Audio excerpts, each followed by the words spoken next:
When it comes to media, how important is media in today's world if you want to grow a business? It's the most important thing. It's probably 80 to 90% of your business. Coming up on the Melanin Money Show. The bigger you get, the higher your bigger your ego gets. I think the most important thing about keeping the partnership alive is you always remember the reason why you started. Your friendship becomes second. Business relationship is first now. If the business relationship goes bad, everything else goes bad. That's real, yeah. I think podcasting is a big business. I think it's a great business to get into. People say it's oversaturated, but there's so much information that's out there, but there's so many more people that need to consume the information. You can get in behind this mic and talk about whatever you love, whatever you like, whatever you want. And you can put it on Apple Podcasts, put it on Spotify, and you have access to the world. Y'all obviously built one of the fastest growing media companies, right? If someone were starting today, what would be the blueprint you would give?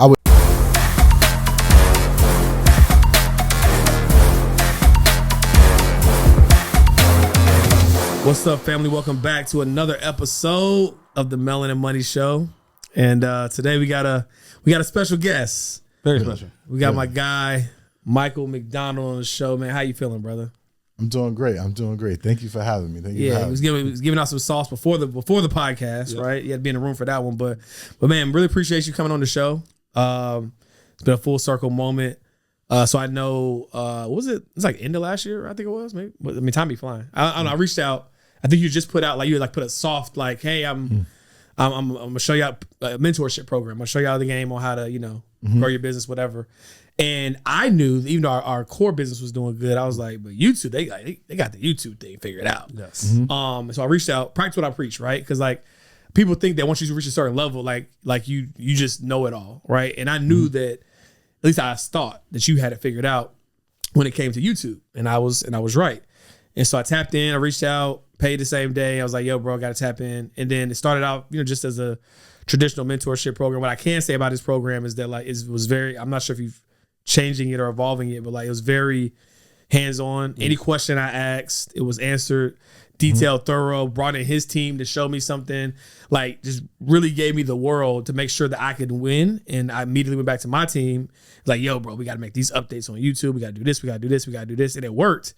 And we're starting to see a lot of great traction. Channel grew 10,000 subs last month. Last month alone? Yeah, last month. So nice. Appreciate you, brother. Dope. But yeah, man. So no doubt, man. And side note, my cousin Siobhan Martin. Where are they from? Atlanta. So it was at last Invest Fest party. So my cousin lives in Atlanta, and then she had came with you all when y'all came to the after party. I was like, how you know Mike? I said, we go way back. I'll show you her Instagram. You'll know it when you see it. Yeah, probably by face. Yeah. Cool.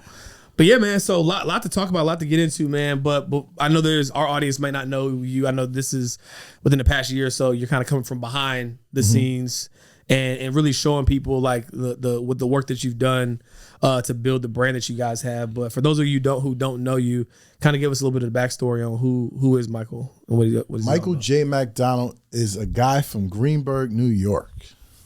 Where's Greenburgh, New York? In Westchester County. Okay. I've been in digital media for about 20 plus years. I've just been growing brands, and I've been doing it behind the scenes and helping businesses grow to the next level and monetize what they're doing, and they do something great. I help them monetize 10x, say, right? My childhood friends, we came up with a bunch of different ideas and stuff, throughout the years. And then one of those ideas became Earn Your Leisure. And when we built Earn Your Leisure, and if you know, Earn Your Leisure is one of the biggest financial media companies in the world. And we were able to build that from a podcast and take it to InvestFest, which is a festival that has 20,000 people, a community that has up to 12,000 members, EY University. We have a network of podcasts under us because we became so the authority in the space of podcasting. Why not create a network? So we created a network, and that's me. I'm kind of the machine behind all of this stuff. I do the operations of it all. Yeah. So let me ask you this. And then I'll talk about you all in a second, but being behind the scenes of other people's businesses. So I know you've seen some that have worked out, some that haven't worked out.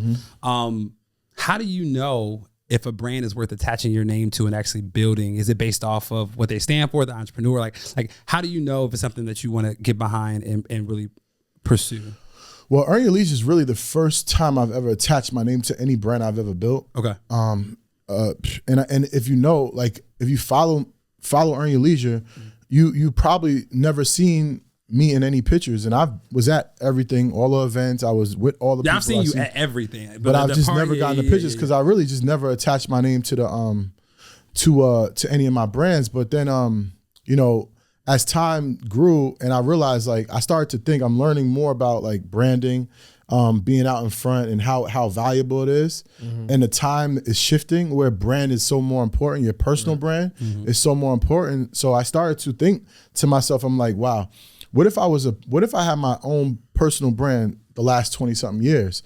What would that look like? You know, what would I be able to do? Because like if I wanted to do like a mentorship without attaching my name to Earn Your Leisure, it would be hard for me to get clients to come to me, right? Because they're like, who are you? Who the fuck? You know what I'm saying? So now I was like, I had to attach my name to Earn Your Leisure because now I'm trying to build a personal brand. So that was the real reason why I attached my name to Earn Your Leisure, you know, because I did build it. I am the third owner of it. I'm 1/3 of Earn Your Leisure. That's me. I'm the CEO of Earn Your Leisure, and I created something really, really special. And that just shows you, it's the proof is in the pudding, that if you want the same success or you want something like that, I have a lot of insight, a lot of experience to be able to take your business and show your business how to grow like that. So that's why I finally attached my name to it, because I decided to make a personal brand. Dope. And on top of that, like, I realized that, you know, you can't control your narrative behind someone else. You know, like if now that I have a kid, if any brand that I'm behind doesn't want to be a part of it anymore, they do something to mess up the brand, like Diddy, for instance, right?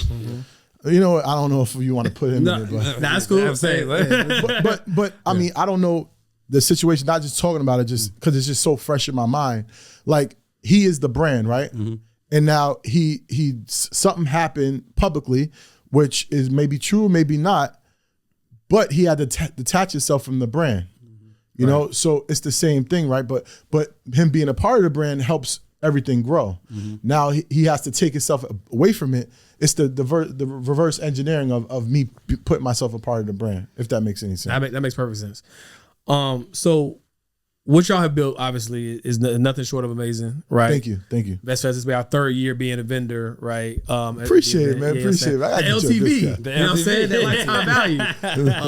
You know what I'm saying? And so, and big supporter. Like, so my vantage point is this, right? Like, obviously, like, we're in the same, same ecosystem. I remember you first like going through our brands, like, y'all pretty much doing the same thing we doing, right? Like, you're kind of going through like with the same demographic, and we have a partnership as well. So one thing we're always seeking is just understanding, like, what do you feel like are some of the ingredients of like maintaining a successful business partnership, especially with men? You know what I'm saying?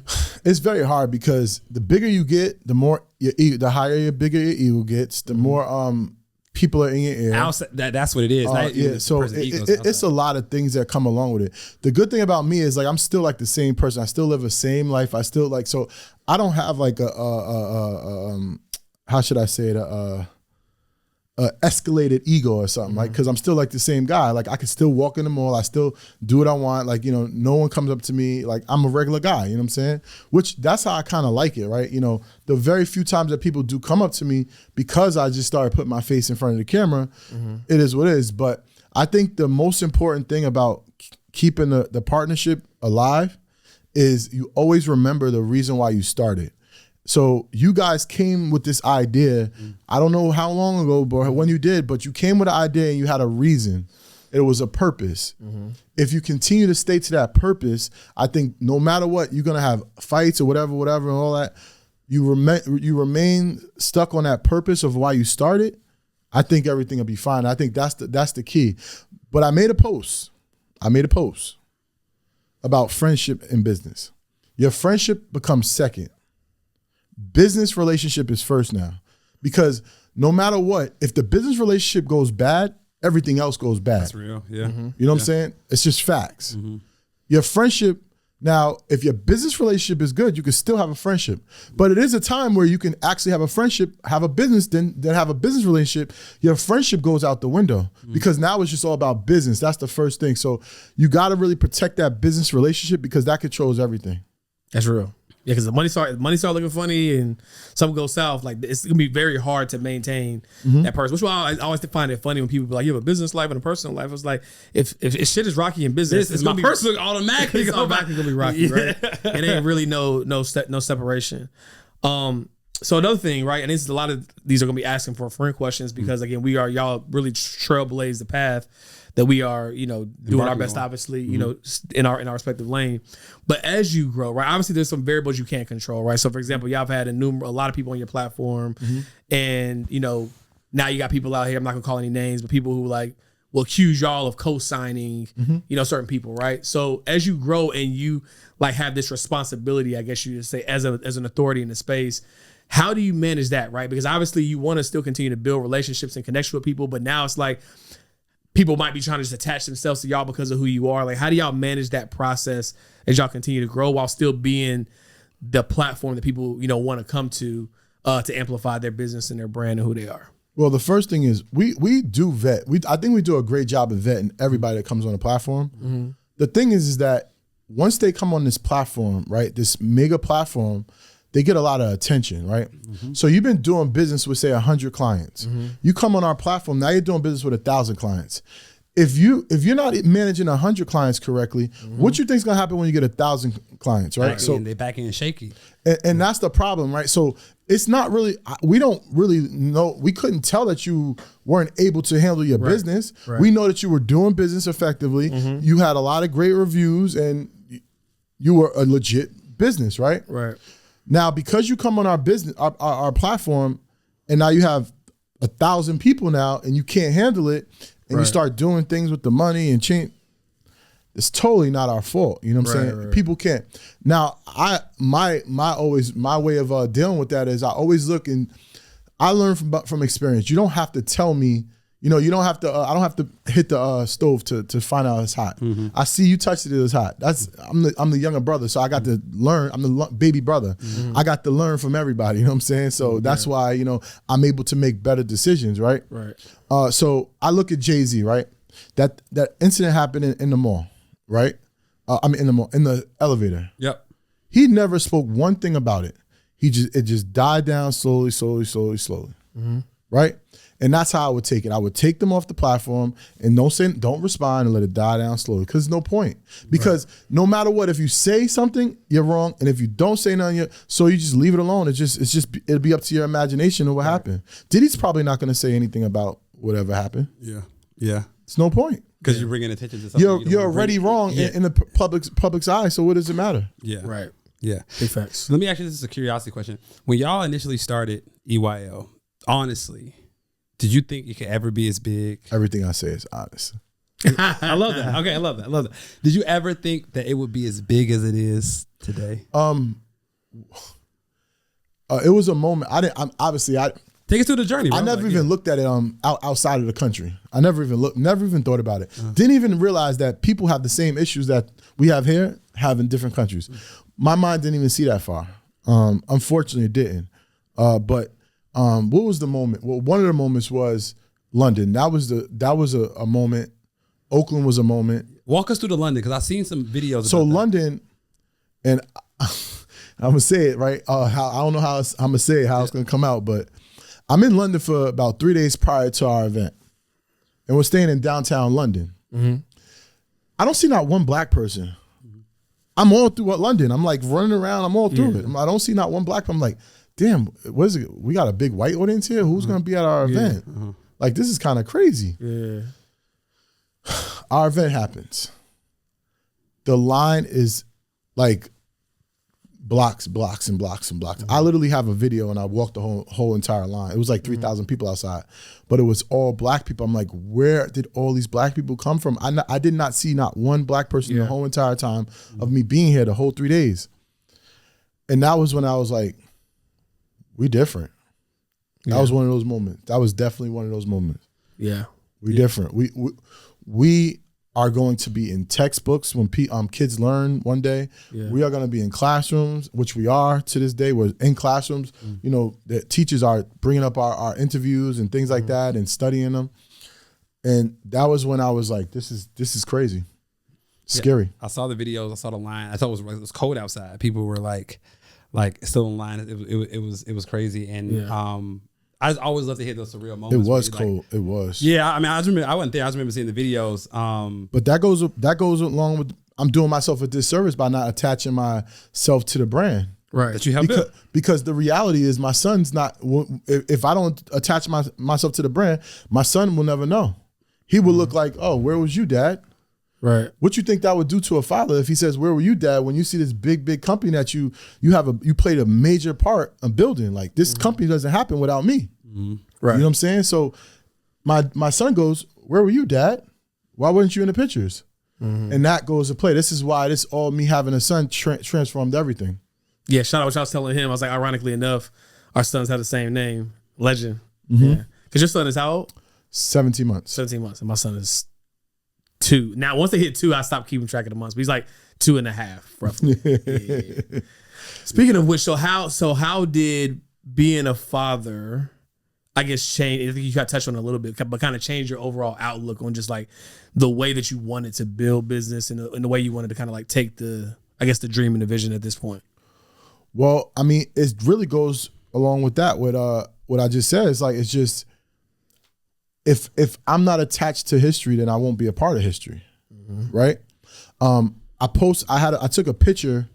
No, my fiance took a picture of me playing baseball a couple of days ago. That's why my face is all burnt. And my son's literally sitting on the net watching me. Yeah. Right? And she goes like this. She goes, "Look at your son looking at you. You're his blueprint." That shit hit me hard. You're his blueprint. So more importantly, everything I do is being watched, not just by the world, but it's just being watched by him. And he even does it now. Like I brush my teeth, he goes and gets his toothbrush and brushes his teeth. Yeah. He does everything I do. So I have to be very intentional on every single move I make because I'm his blueprint. And that changed the whole trajectory of how I'm gonna move going forward. Yeah. I had this quote that I live by, and Carter can tell you I've said it a few times, but I never want my son to have to look past the front porch for inspiration. You know what I'm saying? Not to say that he has to do what I'm doing. If he don't want to do it, he has options. But I don't want him to feel like that he didn't have an example. You know what I mean? Whether that's how I carry myself, whether it's, you know, how in shape I am, whether it's business, whatever. Like I wanted him to have an example to where he's like, I don't have to look at an athlete or entertainer or somebody else. It's like, I can look right here inside of my house and have that example. I think you achieved that. My brother. I appreciate that, man. Yeah. So I got some asking for a friend questions. Okay. So when it comes to media, how important is media in today's world if you want to grow a business? It's the most important thing. I mean, imagine your phone. You can reach the whole entire world. 20 years ago, you couldn't. You know what I'm saying? You was doing flyers in the streets. Remember those street flyers and putting post-no bills on the walls. You know what I'm saying? So the media, how you like, I got to get to a point where I'm recording everything. And that was always our tag, record everything. Somebody should have been following me because everything's content, right? And you never know what's going to go viral. You never know what's going to happen when you're recording content, right? Like even the little conversation we had just before we started recording, that would have went viral. You know what I'm saying? But that's why you're always supposed to, that's why you're supposed to always record everything. And media, like your websites, your socials, and your presentation, how you are presented, you know what I'm saying, online and on media. It's the most important thing. It's probably 80 to 90% of your business. Like if you don't have a website, you don't have no presence online. It's just like no one knows you. You know, every business should have some type of presence online. So let's do this, right? Like y'all obviously built one of the fastest growing media companies, right? If someone were starting today, right, and they say, you know what, I wanna build my business the right way from the ground up, taking all the things that obviously went really well for y'all, some of the lessons learned along the way. What would be the blueprint that you would give somebody starting today who says, you know what, I want to be the next EYL, maybe it's another genre, but I want to be the next EYL. I want to have an educational hub. I want to have a thriving podcast platform, and I just want to grow my business overall. Like, what would be the blueprint you would give them? I would start with just your personal brand, right? Okay. And whatever that personal brand is going to be about.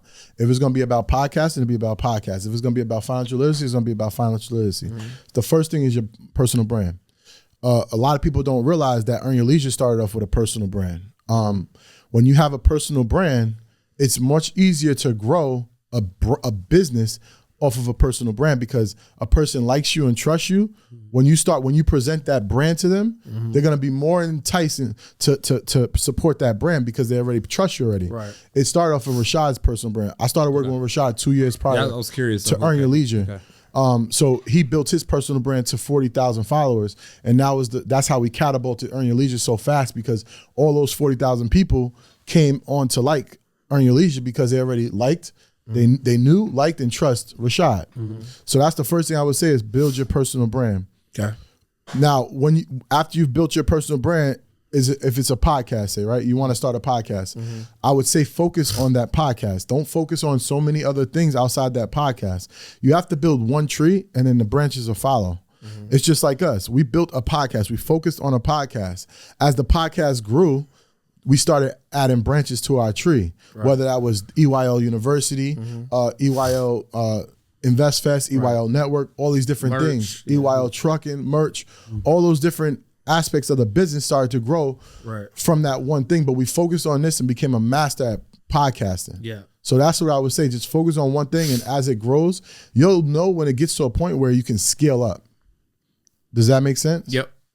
Hey, aren't you tired of buying courses in those emotional states when you want to get a result, but then you actually don't do anything with the course? Do you know on average, the completion rate for a course is about 2%? But here's the thing, it's not entirely your fault. The problem is you buy the course, but you don't have access to the source who actually created it. See, that's why we're doing something different. With the Millionaire Club, you're not just gonna get access to courses, you'll get access to the people who created it so you can get your questions answered. Because it's not just about learning, it's about taking that information so you can start earning. So the Millionaire Club is gonna give you access to courses, but not just that, it's an entire university of information. We have financial flicks, we have hundreds of previous recordings, but more than that, y'all, we have an amazing community of people just like you who are trying to become a first generation millionaire. So like GA said, like, you can survive without community, but you can't thrive without community. So this is the place you need to be, right? 100%, because here's the thing. If it was just about information, we'd all be billionaires with six packs. So that's why every single Monday, we're going to set the tone for your week with Melanin Millionaire Mondays, where our entire community is going to meet up. The energy is going to be high. We're going to set the intention for what we're going to execute on so we can move the needle forward, and Carter and I and the rest of our team can keep you accountable. So that's enough information. You see the rest in the club. All you got to do, click the link below, sign up, and start your journey to your first millionaire year. Let's get it. Let's go. Yep, Yeah, that makes sense. that's how I would do it today. I mean, it's a simple process. If you think about all the things that went really well, what's something you would have done different in the process in terms of what y'all built so far? I'd attach my personal brand to it. Yeah, did that. did that faster. That makes sense. Yeah, I would have definitely did that. Me personally. Yeah. As a company, we should have delegated much sooner. Hire AB on the first day instead of on like this year after a year in. He's y'all's person that manages. He's our the brand. COO. Yeah, he's our Okay, COO. cool. Okay. Yeah, I mean, would have focused more on EYL University sooner on the digital aspect, because when we first started, we focused on the event aspect. Yeah. COVID happened, and we all started to focus more on the digital aspect. Got you. But I would have focused more on the digital asset in the beginning. So those are some things I probably would have changed. Knowing what we know now. Okay. What would you say that you can share at least? What's something that's next or on the horizon for whether it's you as an individual or EYL as a company that maybe people either don't know about yet or that's in the works that you can share? I mean, the biggest focus right now is InvestFest. Okay. That's the biggest focus in terms of the company. Yeah. We're working on some like other curriculums and things like that for EYL. Also, we got big partners that were trying to orchestrate some events and some different kind of like things to do with the community and the culture. But as far as myself, I'm in a mix of how I want to because I think I went about my personal brand the wrong way. Like I forgot who I am. I didn't realize the ability that I actually have, like I don't have to start from the ground up. I always thought I had to start from the ground up. Even though no one knows me, it doesn't really matter. There's a different way to go about things. And I have the ability that I did build multiple brands to, 8-figure businesses, right? So, I don't have a personal brand, but it doesn't mean that I have to start from doing webinars or doing this influencer thing. I don't have to do that. Not that I did too much of it, because I wasn't salesy. I'm not a salesy guy. I just do what I love. And like I started the Mac Pack and I love doing it. Like I go on every week and teach people about everything I know. And my goal is to literally everything I in my brain that I do in media, I want to teach people. I want to teach every single thing I do. And that's my goal. And I enjoy doing it. It's not like, I don't even promote it. Like people just sign up. They see it in my episodes or my podcast or whatever. I just talk about it, hey, if you want to come to the Mac Pack, but I don't promote it really too much on social media. I just, maybe I might in the future, maybe I might not. I don't know, but I just enjoy doing it. I love doing it. I love making content. I make a lot of content that I don't even put out. What I realize is that when I turn that camera on, I could talk about anything. I could talk about anything and it doesn't have to go out to the world. But what it does do, it takes this load off my chest or my shoulders and I release it into the camera. And it's become therapeutic for me. So that's why I enjoy making content at this point. So I'll probably never stop making content. I may stop putting it out and just make just the Mac Pack content because I just love teaching people. I love helping people as much as I can. I've been helping people my whole life. And now I got my own little community and, shouldn't say that. My own huge community. I was about to say, I was gonna cut you off. My own huge community. Yeah. That I get to inspire and help, and we all, work out, have like-mindeds, and we build together. Yeah. So what I love about you all is again, 3 brothers. I know it's a lot of people, like 3 main focal brothers that came together and saw a bigger purpose and set their ego aside to build something that y'all could have built, that y'all built together that could have been bigger than anything y'all built on your own, right? And now it's led to you all to meet phenomenal people in the journey. So my next question to you is, out of all of the phenomenal people you've met, who for you was like the best experience, and what was one of the best lessons that you learned from one of the, whether celebrities or influencers or whoever you all met? What was one of the best people and one of the best lessons that you all got from Robert Smith to Steve Harvey, like to all these people, right? But like I didn't really communicate with I've had very vague conversations with Steve Harvey. I had vague conversations with Robert F. Smith. So many great people I met. Yeah, and it just depends. It's all timing. Like he may have been inspirational in my life, but he may have. I hadn't had a better conversation with him. Yeah. So it was like, it's so many different different people. I would hate to say just one person because it's been so many different people that inspire me. I mean, so many people. Like, I couldn't pick one. Okay. I couldn't pick one. Fair enough. I could pick one from the beginning. Derek, what's his last name? Episode 12, I believe. He owned a store, but he owned a restaurant, and Buttermilk, I think it was called, in Baltimore.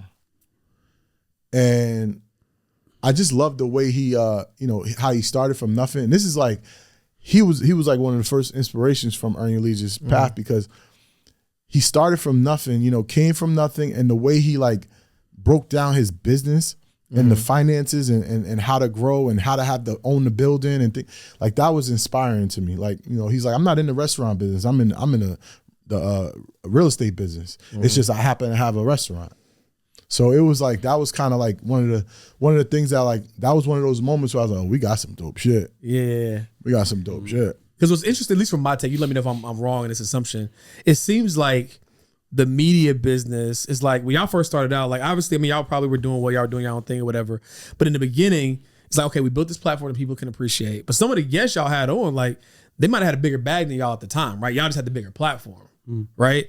But it's interesting to see almost like the shift and the evolution to where That's still happening. I mean, oh yeah, for sure, yeah, Definitely still, definitely still. yeah, Robert F. Smith on the show, you know what I'm saying? But like, yeah, for sure. But like to see, like, I just imagine like there's probably a lot of aha moments where like, man, y'all remember when we was just like we had the show, we was kind of like all inspired by some of the people that we were bringing on, and now like our bag, you know, say our bag is just as deep, you know, to a degree. Obviously now y'all got all sorts of people. Barbara Cochran, I think is her name. You have all sorts of people on the show, but I can imagine it seems like, at least from the outside looking in, it was like I started the platform started to gain some recognition. People wanted to be on the platform to amplify their business, and then now it's like either neck and neck or y'all are doing just as well from a financial standpoint than some of the big heavy hitters that y'all have on the show. Is that a fair assessment? Yeah, I mean, I don't think the bag determines like the success. So I don't want to say the bag. But I will say like there's been people that taught us things and we've actually taught them things, but you still have to humble yourself, right? For sure. Like even if I start to interview with someone that I feel like that I might be on a higher level than them or something, I still got to humble because you can learn from anybody. Right. You know, I learn from my son every day. You know what I'm saying? But you can learn from anybody. So I think no matter how success in terms of finances or in types of celebrity, I think everyone should always be able to humble themselves and listen. Because if you can't listen and you're just always talking, doing the most talking in the room, then you're going to be one of those ones that never grow. You're going to stay stuck in that room, if that makes any sense. That makes sense. Makes perfect sense. 1,000. So you we talked about you know, the future plans for Earn Your Leisure. Talked about the future plans for you. Outside of focusing on your personal brand, what is a major goal for you in 2024? 2024. What? 2024. I mean, I have some goals. Just have to rearrange them.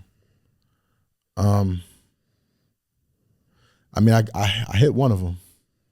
Wanted to get that nice house, you know. yeah. We just heard about that. Yeah. Wanted to get the nice car, but those are materialistic things. You know? I just want to be a great father. I want to be a great husband. I just want to be. I want to be inspirational to all the people that's close to me. Yeah. That's the thing that I'm shooting for now. Like those materialistic things were really cool in the beginning, but it gets to a point that how much more things can you get? Mm-hmm. You know, it becomes, you know, old, you know. Yeah. But I definitely want to grow the MacPack community. Mm-hmm. I want to grow EWAL University. I want InvestFest to be the. I don't care about how many people we have, but I want every single person that comes to InvestFest. Yeah. I want them to say this is the most amazing conference festival experience I've ever had in my entire life. Yeah. And I mean that's really like my personal goals. Like I'm not really a selfish type of dude. I be trying to be selfish and just think about me. Yeah. It's just not in me. You know what I'm saying? Yeah. Like I'm always for the whole team. I'm a team player. Yeah, right. That's how Earn Your Leisure works, right? Like everyone has a place. For you to have been behind the scenes for that long, but I don't know how many men with our egos would have be okay being behind the scenes of something this epic for that long. And you saw the bigger picture. I'm sure you didn't just do it because you didn't want to. It's like, I know in this season, I need to take the step back so I can focus on other things. And that, dude, I know that took a lot. Like, well, everyone got a part to play, right? Like, I prefer to be behind the scenes. Even to this day, I prefer to be behind the scenes, you know? But again, it goes back to you don't have control of your destiny, right? You know, as people grow, like, you know, Troy and Rashad, they're just not like just my friends. They're celebrities now, right? Who knows the future for them, right? Like, how much longer can they do what they're doing, right? On this level, right? I don't know. I don't want to hold them accountable to take me with them. You know what I'm saying? Because I'm not a celebrity. They're celebrities. So they could literally say, "Up, man, we're done. We're going over here," right? And I'd be damned if I let somebody control my destiny. You know what I'm saying? And I got to start all over again, right? So instead of me, you know, worrying about anyone else outside of me. I got to focus on just building things in place, businesses and properties and things like that, to make sure that I'm good, because I became accustomed to a certain lifestyle. And I'll be damned if we talked about this, you know what I'm saying? I'm not trying to go back, you know what I'm saying? So so I just had to rearrange certain things, and I try this, I try it, because I'm trying like what I want to be true to myself, but I also want to be able to make a decent amount of income to survive in the worst case scenario. Yeah, for sure, for sure. One question that came to mind for me is, y'all interview, the show has interviewed so many people. Got a chance to get an up close look at a bunch of different business models, right? So if someone's trying to figure out in 2024, like, all right, like, I don't know a ton about business, like, but I want to get started. From what you've seen, right? What's like maybe a viable business model or two that you've seen that like somebody like could really get started in and thrive, even if they don't know a ton about business right now? I think podcasting is a big business. I think it's a great business to get into. People say it's oversaturated, but you see like Shannon Sharp been doing it for 3 years. He just got his wow moment, right? A couple months ago. I think, there's so much information that's out there. Yeah. But there's so many more people that need to consume the information. So I don't think it's more information than people yet. So as long as it's more people than information, there'll always be a need for it. It's like the trucking industry. When we first got into trucking, we were making bazooka bucks a week or a month, right? Because there were more loads than there was trucks. Once it became more trucks on the road, it became less loads. Now they can charge, instead of charging $1,000 for this load, they can charge $500 because they know they're gonna get it because it's not too many loads and it's so many trucks and somebody's gonna take it. Yeah. So it's the demand, and I don't think the demand is reaching. I think like radio might still have about 40-something, 50% of advertising dollars. Until that number's down to zero, I think you should be podcasting and doing it all the time, because it's something you can get in behind this mic and talk about whatever you love, whatever you like, whatever you want. And you could put it on Apple Podcasts, put it on Spotify, and you have access to the world just in an instance. That's a good point. So since speaking of podcasting, right, like that's what y'all focused on first. But I think many people don't understand how to monetize a podcast, right? So can you kind of break down like how to make a podcast a business, like how you can make it profitable for yourself? Yeah, I mean, it's very simple well, the first thing is you have to get a part of a network that has an agency, right? The great thing about Red Circle is you can actually be on any kind of we just switched platform. To Red Circle. You switch? Yep. You don't even have to switch anymore. They're doing an agency now. I asked them, can I white label it? I'm always thinking ahead of the time. But you want to be a part of a network that has a component where they actually go out and buy and search brands. So by agency, you mean like they go out and find advertising dollars and bring them back to the platform and distribute it to the people on the platform based off. Okay. Correct. And they get a percentage. Yeah. That's the first thing. That's the first way you can, monetize. The second thing I always say is go to your immediate network, your friends and your family, and say, give me like, what you got a business, you got a brand, give me a couple $100, I could promote you on your podcast. That's the second thing I would say. These are the first two things I would do. The third thing is I would create something that I could have a way to make money, whether it be a ebook or a course or a community or merch. And the merch is a simple way, because you can go to Printful and you don't have to spend $1 and literally have a merch company. They make even a free website now. Right. So you don't have to spend out $1, and you can create merch.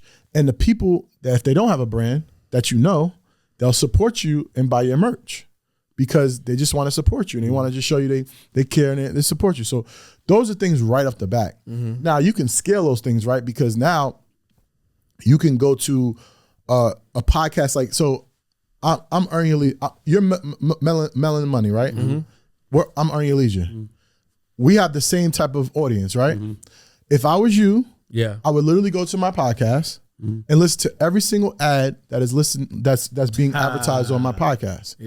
And say, hey, we got the same type of audience. and contact those companies, those brands. We got the same type of audience. Would you like to, advertise on our platform? Maybe give them a free episode for free, and those are the things. Like I always tell people, the only people that I've been working with the last 3 years are people that actually did work for free, like literally send it to me. So I made this for you, and it was dope. And I said, oh, because now I get to see it. Right. It's hard to visualize and get to believe that you're really good. But now, if you made me a video, like a reel, right? You made a reel of you took my content, you took it without, whatever, took it, made it all dope, sent it to me, said, yo, I could keep making this and it's dope. I'm more inclined to work with this person because I seen it. Right. So now if they seen an ad on your platform and it worked, they had a couple of people, they're gonna be more inclined to get a long-term business deal with you, So those are the things you just gotta be creative with it. And people aren't really creative. Like even getting sponsorships for our event for InvestFest. Our title sponsorship is gonna come because we was at an event, right? And we seen event that looked like ours, that had the same audience as ours. We seen a big company advertise there. We know because we do events that there's a representative. Yes. Gotcha. Of every brand that sponsors an event at the event. Oh, at the event. Correct. Okay. So because they have to make sure that their event placement is where it's supposed to be. Correct. Yeah. We know that because we do events. Yeah.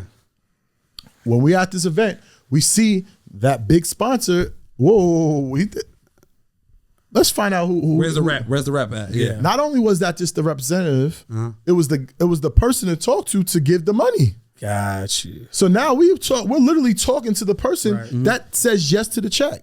So we look at these big companies and we thinking it's a bunch of people. No, it's that one or two people to give the money, and that means be inside the room, get in the room. If you can get in the room, you have a bigger, better chance to get that business from the client.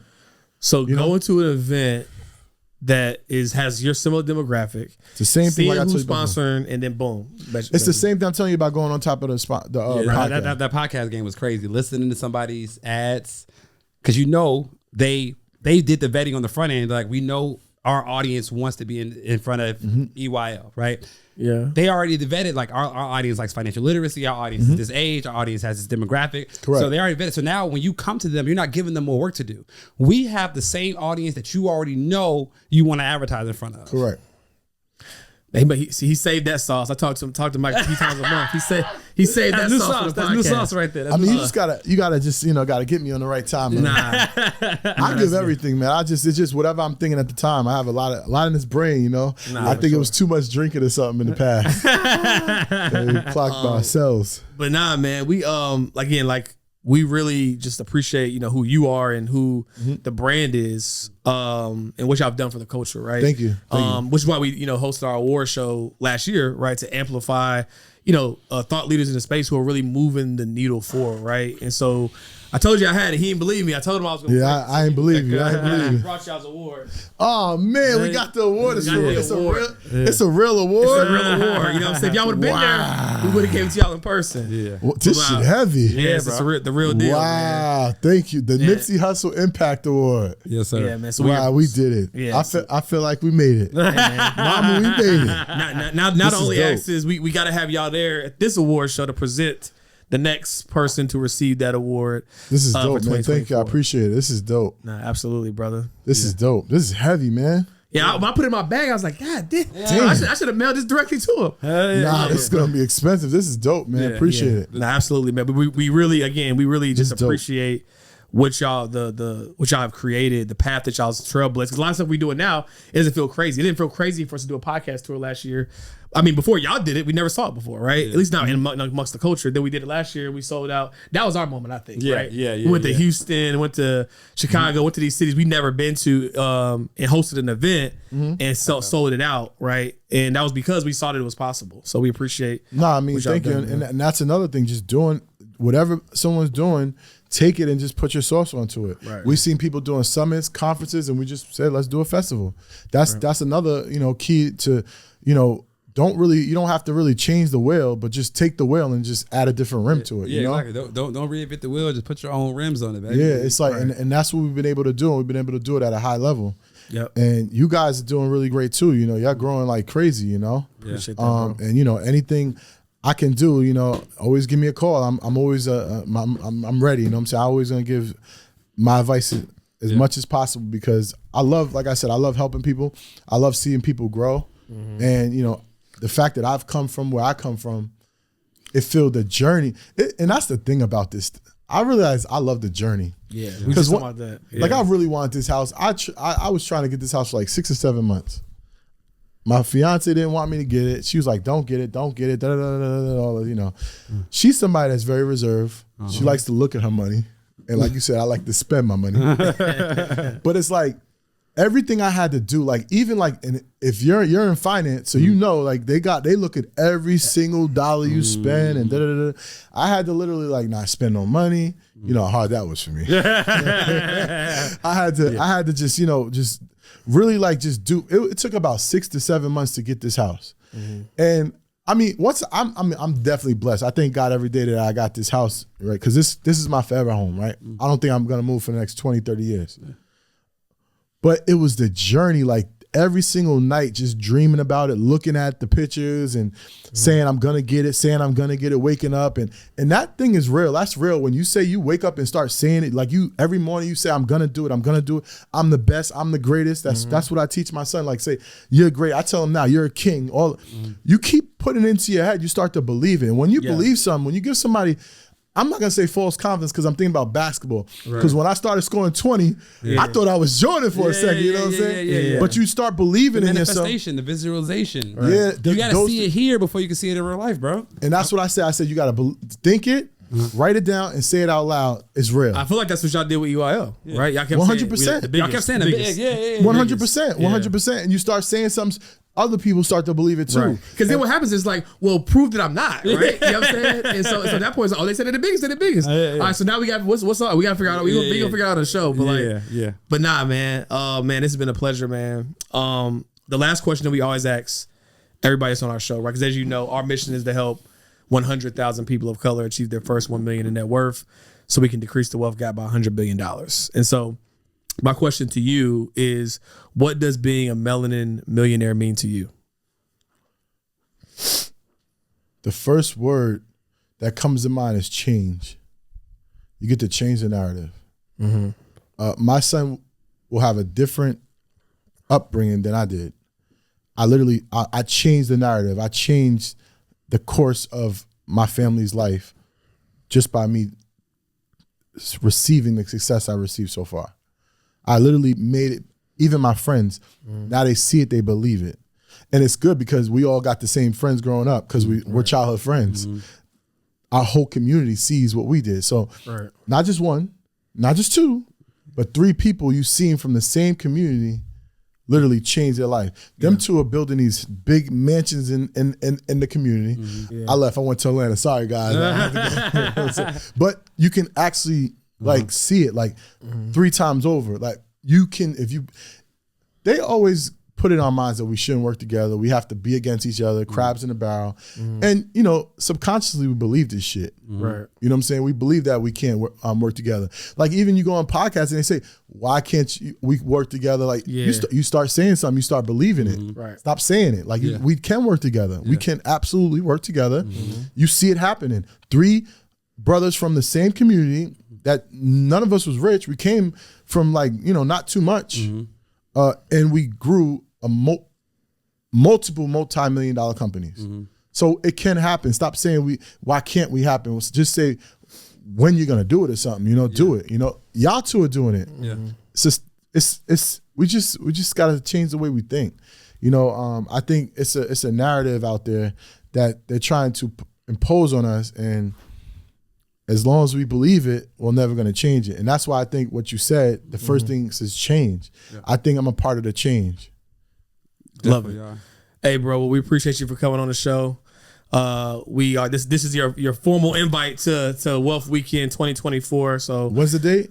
July 26th. Yeah, July 26th to 28th. Yeah, so I obviously, of course, give you more details, but it's gonna be in Atlanta. Yes, sir. So I got to do is roll out of bed and pull up. You know what I'm saying? But nah, man, we appreciate you, man, and we can't wait to keep building. And thank you for coming on the show, bro. Appreciate it. Thank you. Let's get it.